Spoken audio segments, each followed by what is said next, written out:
आदाब, मैं हूं ज़ाहिरा अली। सलाम टीवी देख रहे हैं आप। चलिए शुरुआत करते हैं अपनी इस खास पेशकश की। नाजरीन, तारीख थी 14 दिसंबर 2025, शाम के करीब 6:45। ऑस्ट्रेलिया के शहर सिडनी में मशहूर बॉन्डी बीच के पास स्थित आर्चर पार्क में हानुका के एहतराम में बड़ी तादाद में लोग जमा थे।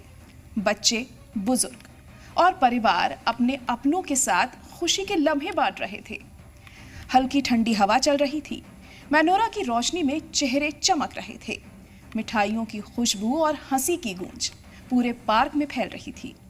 हर तरफ सुकून, अपनापन और मोहब्बत का माहौल था। मगर इसी शांतिपूर्ण माहौल में एक भयानक हमला होने वाला था। तभी अहमद अल अहमद का नाम सामने आया। एक आम मुसलमान, वालिद, शौहर और तजीर, जिसने बिना किसी बारूद या हथियार के लोगों की जानें बचाने के लिए अपने खौफ को पीछे छोड़कर कदम बढ़ाया। अहमद की जिंदगी साधारण थी, मगर उनकी बहादुरी और इंसानियत अजीम थी। सिडनी में उनका छोटा सा कारोबार था और वो हमेशा सामाजिक खिदमात में मशगूल रहते थे। उनका उसूल था, अगर इंसानियत के लिए कुछ करना पड़े, लड़ना पड़े, तो खौफ को पीछे छोड़ दो। बॉन्डी बीच के करीब का ये इलाका आम तौर पर मुस्कुराहटों और सुकून से भरा रहता है। बच्चों की खिलखिलाहट, बुजुर्गों की धीमी बातें और परिवारों की तस्वीरों में कैद होती खुशियां।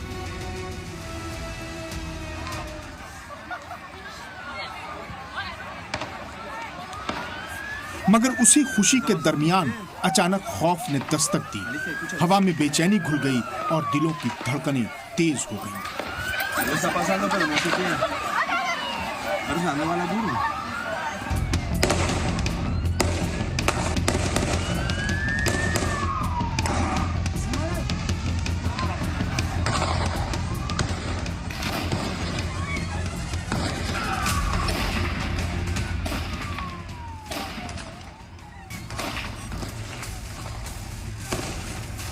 अहमद अल अहमद ने इस बदलते हुए मंजर को उसी पल महसूस कर लिया। बिना किसी सोच विचार के, बिना अपनी जान की परवाह किए, वो भीड़ की तरफ दौड़े।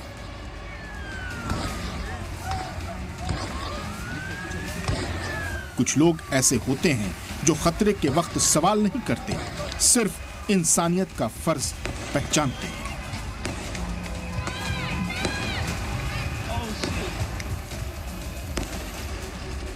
अहमद की बहादुरी किसी एक शख्स की हिम्मत नहीं थी, बल्कि वो आईना थी जो समाज को दिखाती है कि असली ताकत मजहब, पहचान या जात से नहीं, बल्कि इंसान होने से आती है।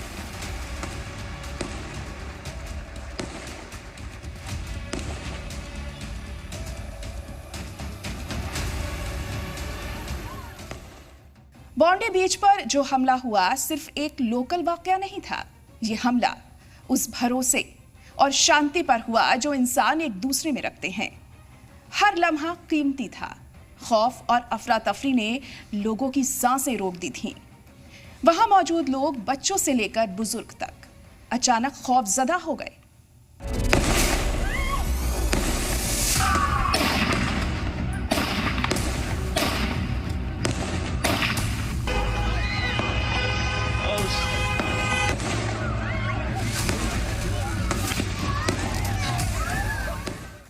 We were running up behind me, and we could just hear the gunshots, and they're just so loud, and we didn't know which way that they were shooting, so we were like running on the open road.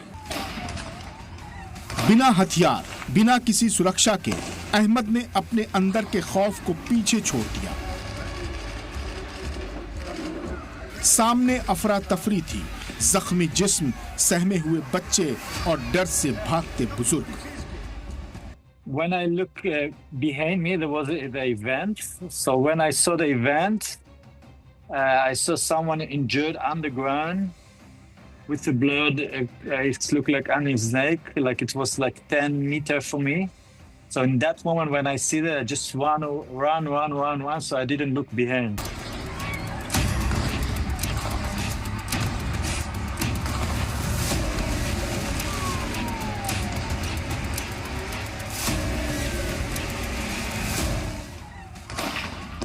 उसी उथल पुथल में अहमद ने हमलावर की तरफ छलांग लगाई, उस राइफल को छीनने की कोशिश की जो अगले पल किसी और जिंदगी को खामोश कर सकती थी।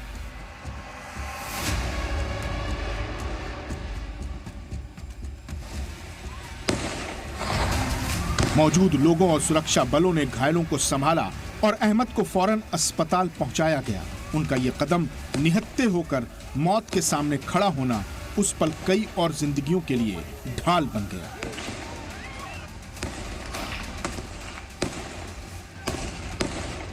He was incredibly strong and very brave and managed to take the gun off the guy, which is incredible. Police ने मौके पर पहुंचकर दोनों हमलावरों को घेर लिया। एक वहीं ढेर हुआ, दूसरा गंभीर हालत में अस्पताल पहुंचा। इस हमले में कम से कम 15 जिंदगियां बुझ गईं। दर्जनों लोग घायल हुए, जिनमें मासूम बच्चे और बुजुर्ग भी शामिल थे।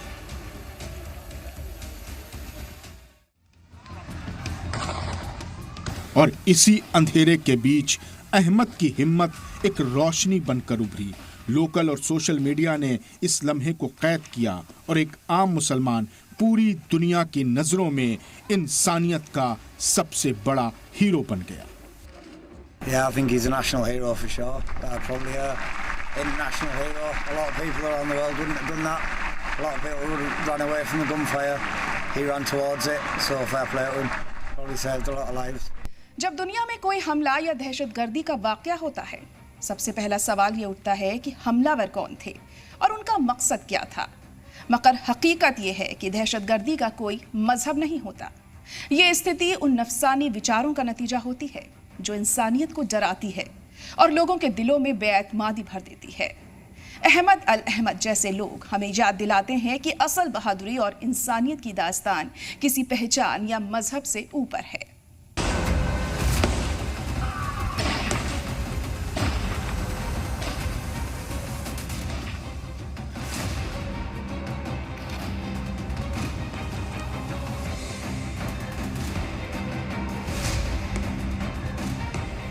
दुनिया के अलग अलग कोनों में जब भी कोई हिंसक वाकया पेश आता है तो सबसे पहले इंसान नहीं, उसकी पहचान को कसौटी पर रख दिया जाता है। नामों को शक की निगाह से देखा जाता है और मुस्लिम पहचान को सरल, सतही और गलत स्टेरियोटाइप में कैद कर लिया जाता है। मगर सच्चाई इससे कहीं ज्यादा तल्ख है। फिन्सबरी पार्क मॉस्क और क्राइस्ट चर्च जैसे वाकयात में खुद मुसलमान नफरत और दहशत का निशाना बने, इबादत करते हुए सिर्फ अपनी पहचान की वजह से।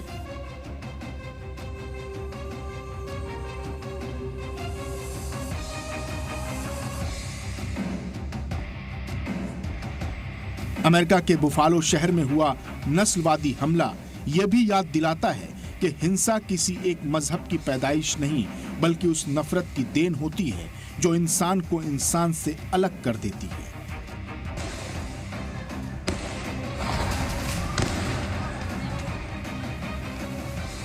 ऐसे ही सवालों और शक के दौर में अहमद की खामोश बहादुरी एक ताकतवर जवाब बन जाती है।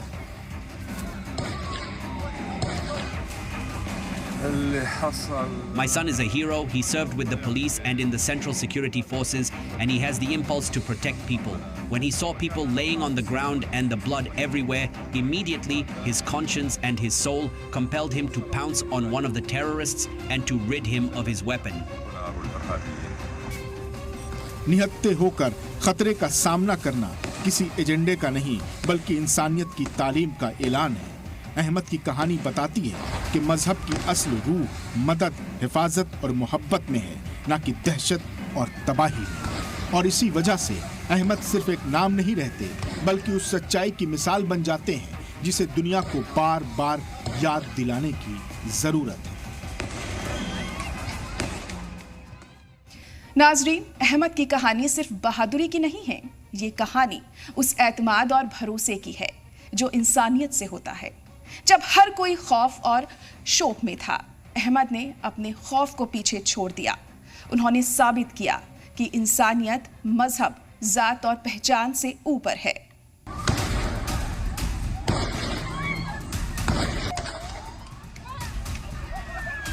तिरालीस साल के अहमद सिडनी की सड़कों पर फल और सब्जियां बेचने वाले एक मेहनती कारोबारी, मूल रूप से सीरिया के अल नैराब गांव से ताल्लुक रखने वाले। जिंदगी ने उन्हें पहले सुरक्षा बलों और पुलिस की वर्दी पहनाई, फिर एक नए मुल्क में नई शुरुआत का मौका दिया।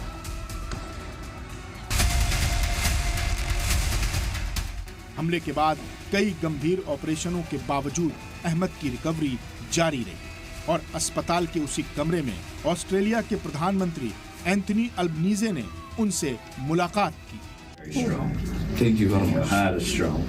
Think your courage is inspiring.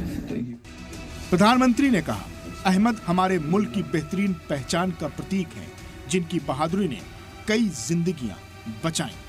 Ahmad ने अस्पताल के बिस्तर से अपने चाहने वालों का शुक्रिया अदा किया। सोशल मीडिया और इंटरनेशनल न्यूज ने उनकी इंसानियत को दुनिया के कोने कोने तक पहुंचाया। गोफंडमी मुहिम में लाखों लोगों ने दिल खोलकर मदद की।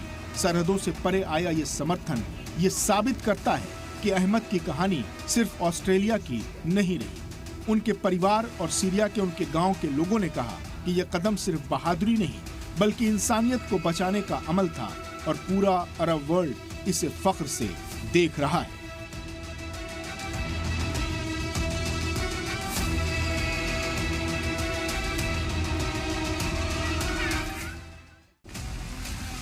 अहमद की बहादुरी दुनिया को ये याद दिलाती है कि इंसानियत हर पहचान से बड़ी होती है।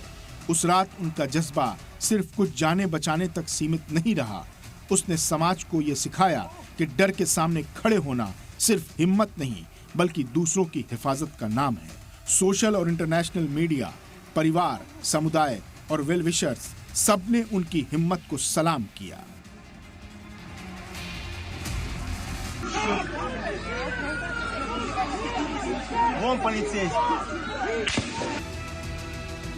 गो फंड मुहिम और ग्लोबल समर्थन ने इस कहानी को हमदर्दी और एकजुटता का पैगाम बना दिया। अहमद की विरासत हमें ये याद दिलाती है कि हर इंसान के अंदर मोहब्बत और बहादुरी की चिंगारी होती है और कभी-कभी एक अकेला कदम पूरे समाज के लिए उम्मीद की रोशनी बन जाता है।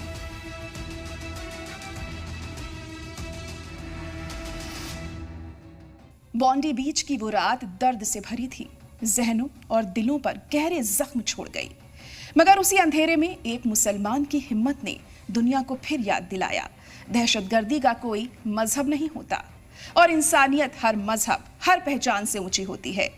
अहमद अल अहमद की कहानी सिर्फ सिडनी तक महदूद नहीं, ये उस भरोसे की कहानी है जो इंसान इंसान से करता है। ये याद दिलाने वाली दास्तान है कि नफरत के शोर के बावजूद मोहब्बत, हमदर्दी और साहस आज भी जिंदा है। और जब कोई एक इंसान खड़ा होता है तो पूरी दुनिया को उम्मीद मिलती है। मैं हूं ज़ायरा अली और ये था हमारा आज का खास शो। आदाब।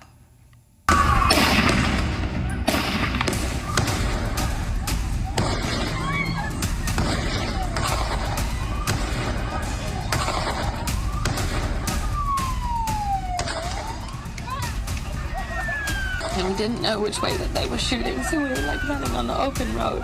To work with the Jewish community to fight anti-Semitism, to fight this bloodthirsty, ravaging hatred.